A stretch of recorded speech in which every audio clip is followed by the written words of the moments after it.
Hi, everyone. I'm Jessica DiRuzza, and this is the Trust Psyche podcast on astrology and depth psychology. I'm a psychotherapist, astrologer, and teacher, and you can find me at trustpsyche.com, where you can begin studying astrology with me today. Thank you so much for being here with me. I really appreciate you, and I hope you enjoy this episode.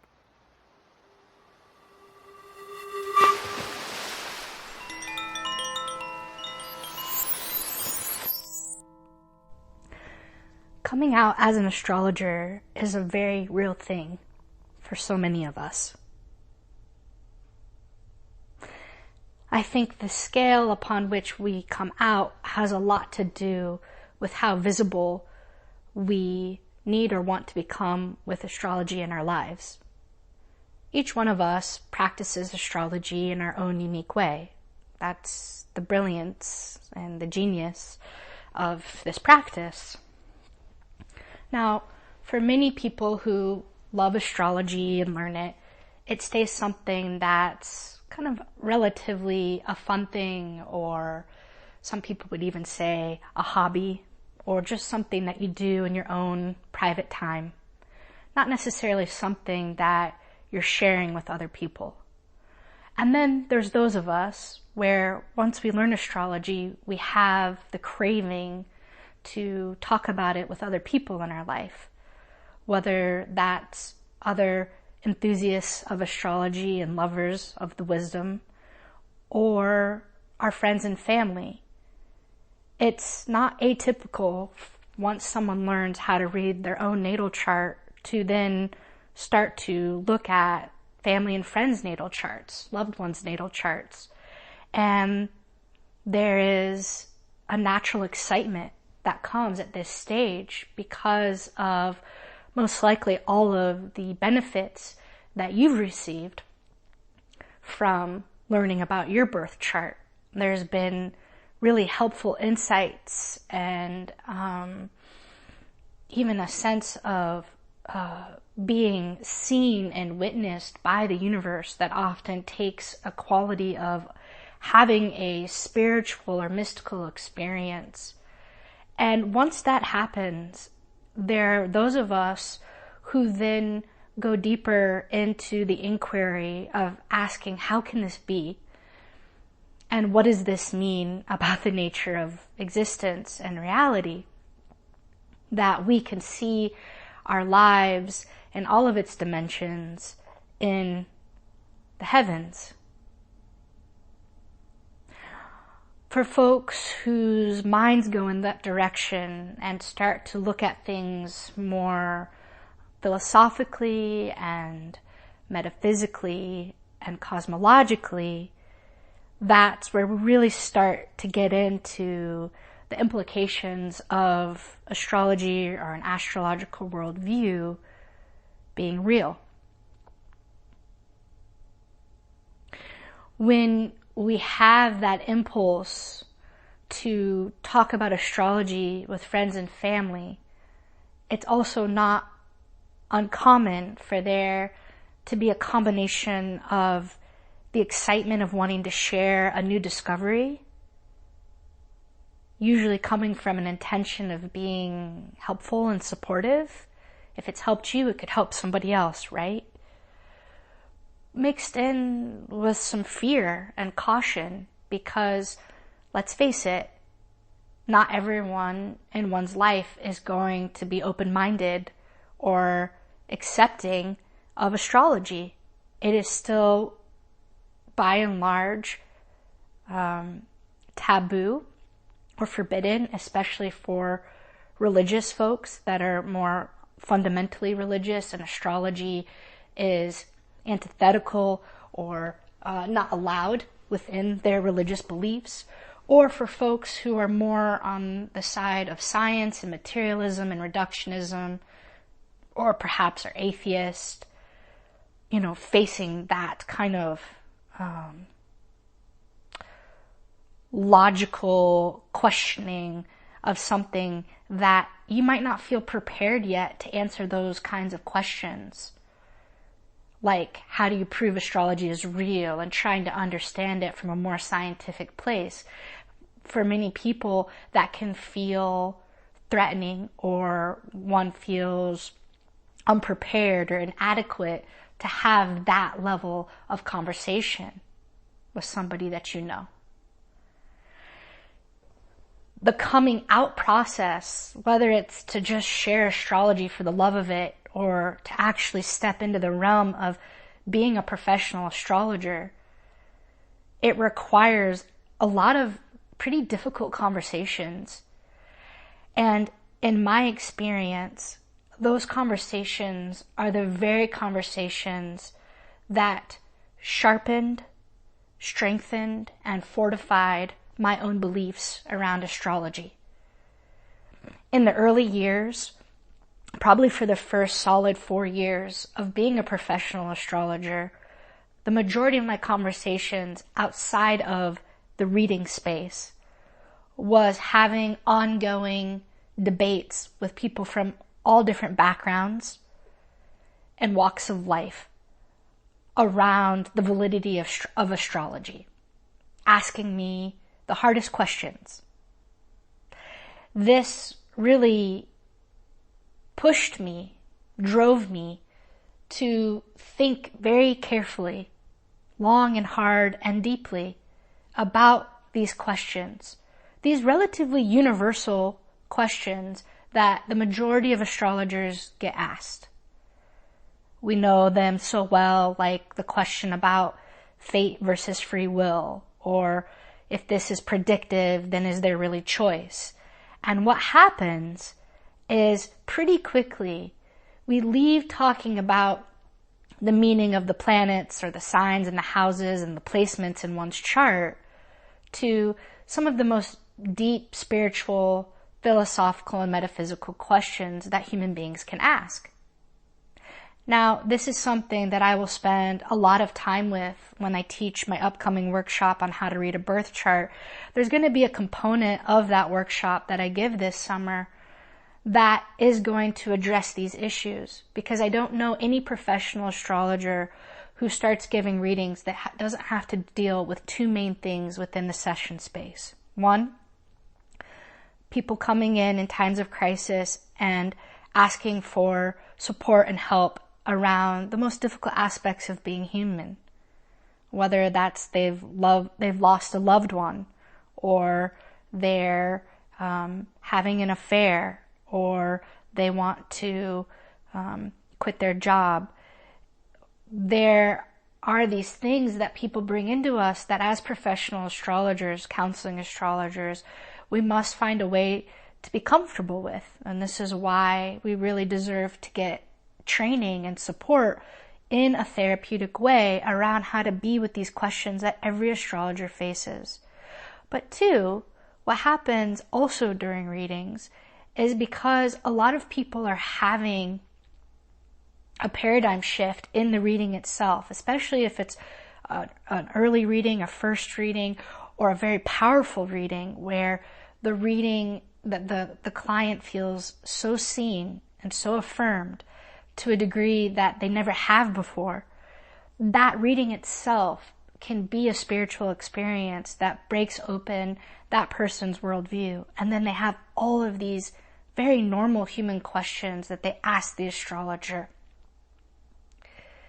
If you can see my life in the planets, then what does that mean about reality? It probably means things very different than how that person was raised, or what that person has thought to be true up until this point.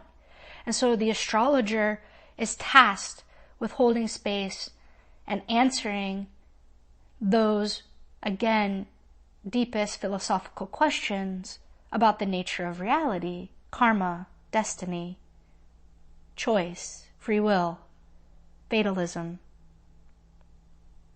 Astrologers get asked the hardest questions in life. Will I ever find real love? Will I ever be financially successful? Do you know when I'm going to die? Should I get a divorce? Will we ever repair? Will my children speak to me again? These are the types of questions that professional counseling astrologers get asked. And because they're so difficult, professional astrologers deserve a lot of support and, as we'd say in the realm of psychology, consultation or supervision around being in these really deep therapeutic spaces. But you don't have to become a professional counseling astrologer to be faced with these kinds of questions in your coming out process as an astrologer. Typically, there's an expectation in our society that if you believe something, you should know everything about it. And the fact is that no single one of us will ever know everything about astrology and how it works. And it's also true that when we're earlier in the journey, we don't have answers to a lot of those questions yet because we're still figuring them out ourselves. We're still trying to find language for things that we know to be intuitively true or that we see working, but we just don't quite know yet how to talk about it. Probably because of my temperament and my chart and my kind of fiery, out loud exuberance and extroversion, I ended up in a lot of debates early on. And as I said, those debates sharpened my mind and deepened my convictions. I got to talk to scientists. I got to talk with atheists. I got to talk with fundamental Christians. I got to talk with Muslims. I got to talk with people of all walks of faith and really get to try and understand where, how, and why people would have a difficult time accepting astrology as real. And that was some of the most valuable experiences that I had as a developing professional astrologer. Now, I will say that 15 years in, I don't have those conversations anymore. Mostly because I'm not interested in having them. I've had those. I went all the way with it. And now I like to spend my time with people who already believe and or practice, even up through the highest level of being professional themselves. I love working with professional astrologers and therapists and coaches, who are looking for deep therapeutic support around how to be with this work. That's really where my joy and my gifts are. However, I actually haven't been asked to prove astrology to be real in at least the last 7 years, if not more. And I think that's because the vibration I must be putting out and the way that I talk about astrology now has lost its feverish pitch of trying to convince anybody that it's real, right? Oftentimes, when we fall in love with something new that's really helped us, whatever it is, we can get into a place with it early on, especially in the first couple of years, where it can seem like we're prophetizing, or we're trying to peddle or sell our position. I think a lot of that comes from a genuine place of enthusiasm and that kind of initial learning curve that we have. And also, our respect and gratitude for something helping us. And we naturally, if this helped me, it can help you. But I think often what comes with that, whether we know it or not, is the way that we're talking about astrology and sharing it often elicits combativeness or, oh yeah, prove it to me. And I think what eventually ended up happening for me as I reflect upon it now is that it became more and more about how I lived with astrology than trying to prove it. I, as I just said, think it was very valuable and deeply shaped and informed me as an astrologer to try and prove it to people. It's just that I don't have the interest or the energy to do that anymore. So when it comes up in conversation today with somebody who doesn't believe in it or who even wants to judge it or mock it, I just don't even allow the conversation to go there. I'll change the subject. I'll walk away. I'll say, do you know how much people pay me to do that? I don't think so. You know, it's this protection around the sanctity of the work, and for me, keeping it for people who really want to receive it and want to go there and hear it and open up that space together. Now, I think that as we come out as astrologers, inevitably, and to varying degrees for each of us, depending on our background, is going to face differing degrees of judgment.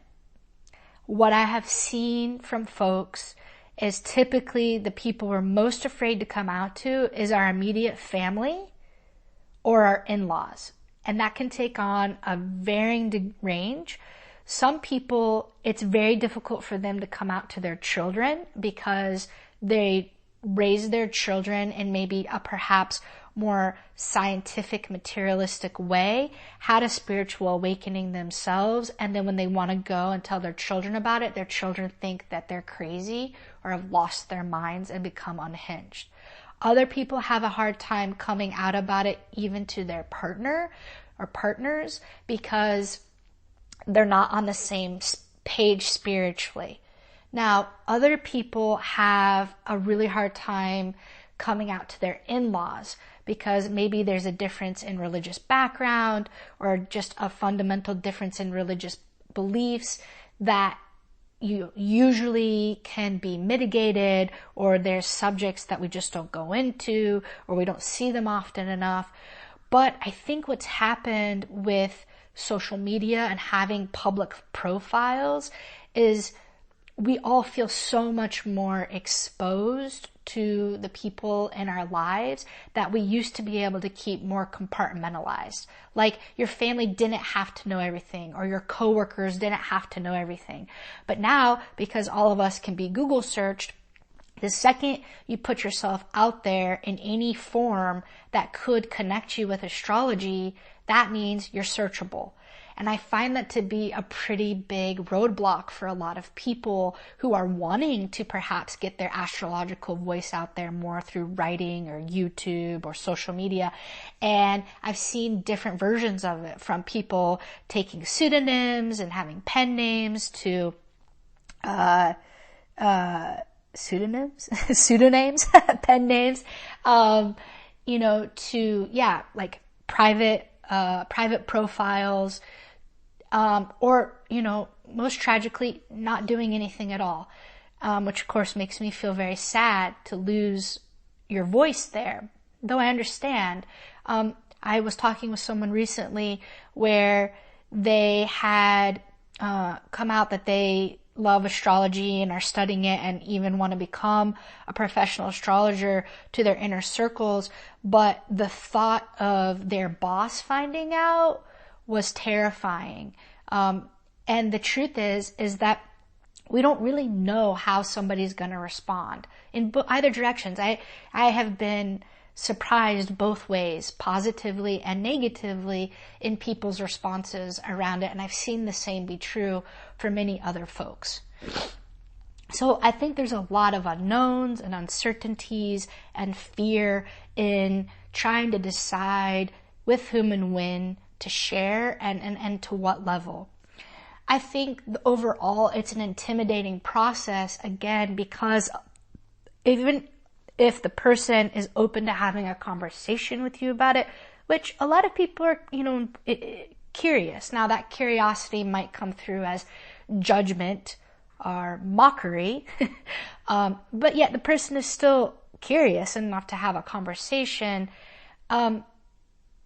It's intimidating to be put on the spot and to feel pressure to articulate why you believe in something or to prove it. Okay, show me how this is real in my chart. Read my chart right now.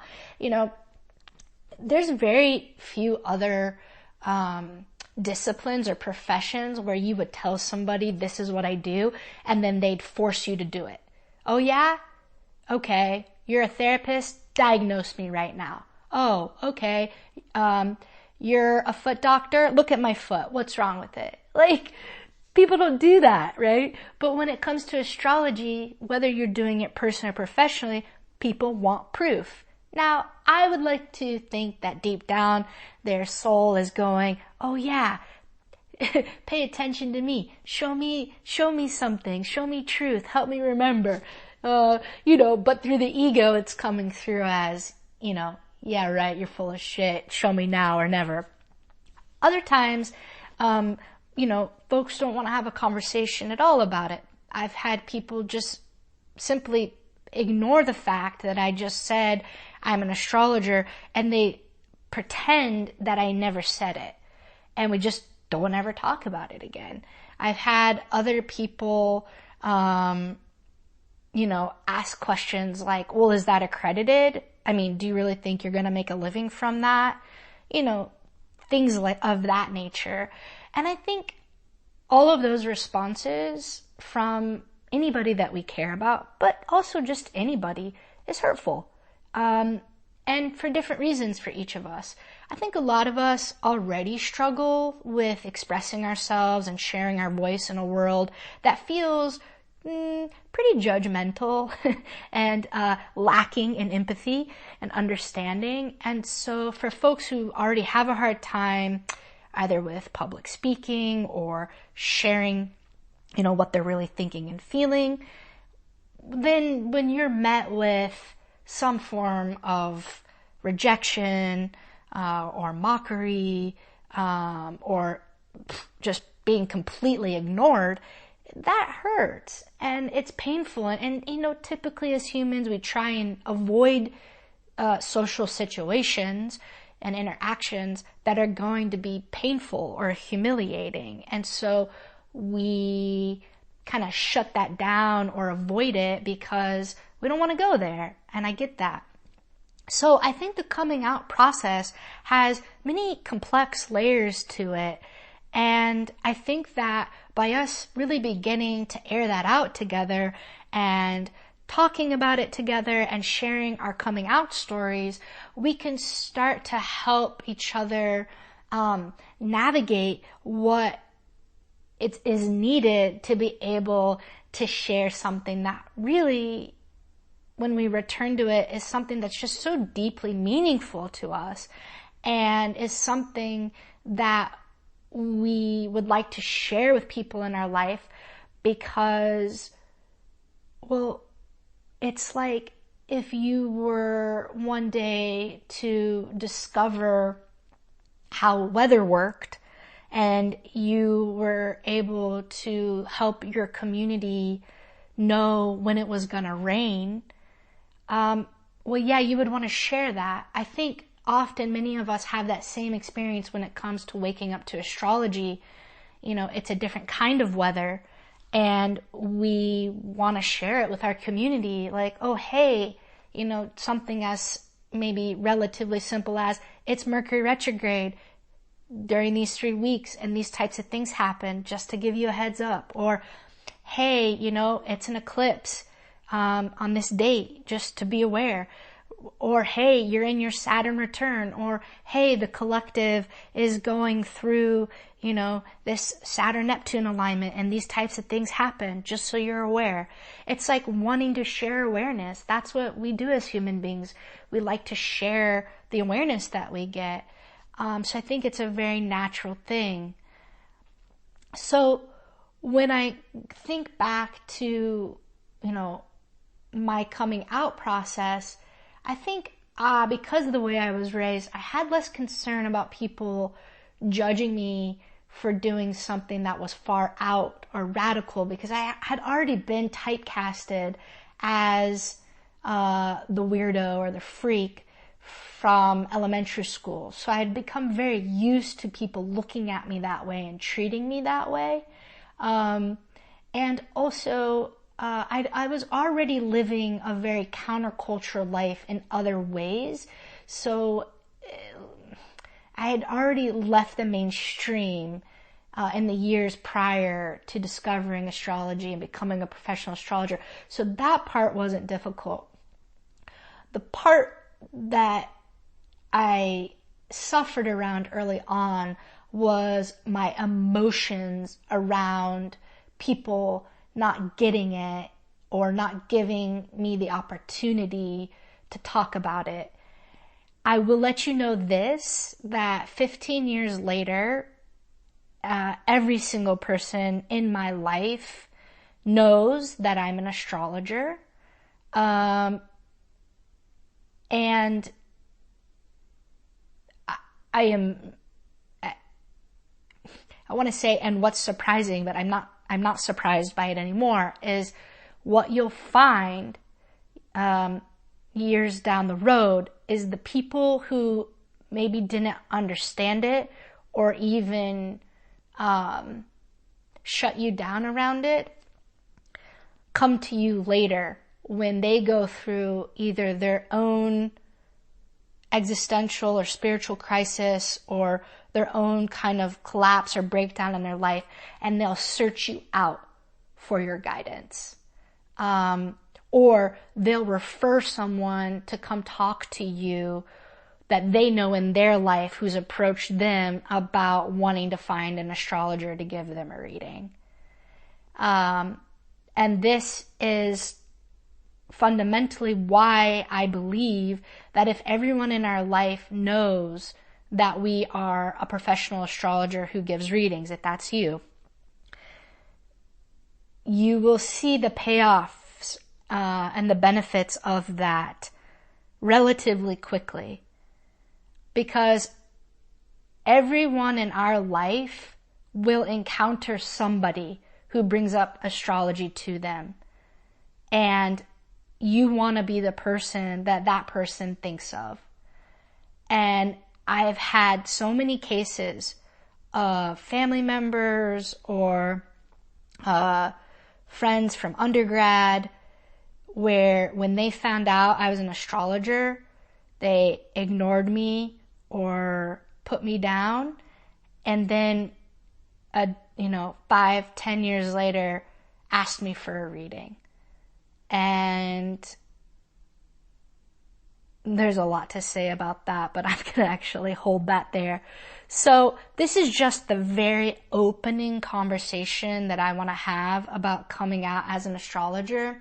And what's going to happen in the next episode is I'm going to begin interviewing astrologers and their coming out process so we can get to hear these stories and begin to, have these conversations and ask more of these questions of what it's like and how we can support one another in the journey that is both unique for each of us, but also there are some things that we all share, that we all encounter, have encountered, or will encounter.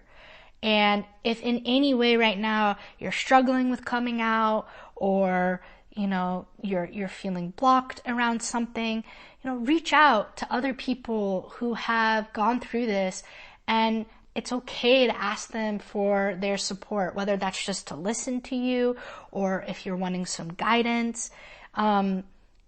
It's really important to remember that we're not alone in this process. And also, to be gentle with yourself and respect, where you come from. Some of us have a lot more to break free from than others. And we're not all, starting at the same place in the coming out process.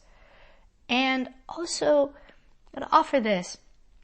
When it comes to talking with people who have a different worldview than you, and you're sharing about astrology with them, I want to offer you two things. One, see if you can challenge yourself in a creative way to find the language to use that you think that person will be able to hear.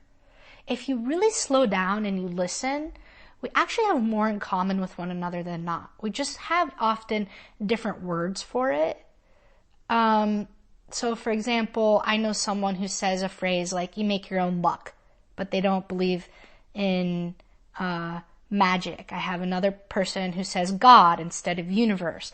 That's okay. Especially as professional counseling astrologers, it's actually really important that we practice using the language that the other person is going to be able to relate to. And so that fun challenge of adapting your vocabulary to see if you can find even just the slightest inroad of connection, because let's remember that this is really what this is about. The other thing I want to offer you is, because every person is speaking from their natal chart and from their own psychology, including their background, as an astrologer, it's an opportunity for you to get to understand that and to look at the person. And especially if you have their birth info, you don't need to necessarily talk to that person about their chart. You can still get to learn about astrology and even about them by knowing their chart and hearing what they're saying and trying to understand, why would a Mercury-Saturn person be speaking this way and a Mercury-Pluto person be speaking this way, or, a Moon-Uranus person speaking this way. It's an opportunity for us as astrologers to get to learn and appreciate each different archetype's way of processing and understanding reality. Further, if we understand someone psychologically and where they come from in their background, usually through the way that the person is questioning you about astrology, they're their own confessions. So that person is confessing to you where their own issues are in their spiritual journey. And if you're a professional astrologer, it's important that you develop compassion for that, right? And empathy. And I'm not saying you need to give that to somebody who, isn't paying you or is mocking you. No.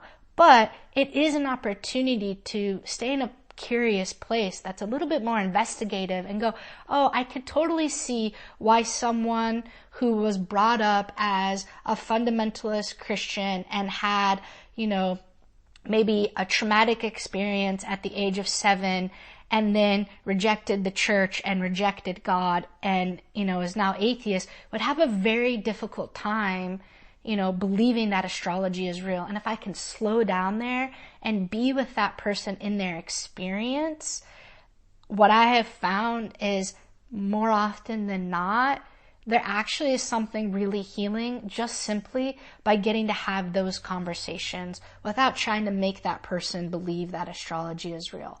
So in the beginning, it's normal to want to prove, and I think that, again, there's something valuable in that, but I also think that when we're able to get to the place of letting go of that and looking for other people to affirm us in something that perhaps maybe we're still shaky in, we start to have different types of conversations and interactions around astrology. So the kinds of conversations that we're having around astrology with people in our life is also a reflection of what we're bringing forward in the way that we're talking about this. All right, everyone. I will see you again soon. Thank you so much. We are dreamed into existence. What we do with that dream is up to us. How we dream is as important as what we dream, for the what of the dream knows itself through the how.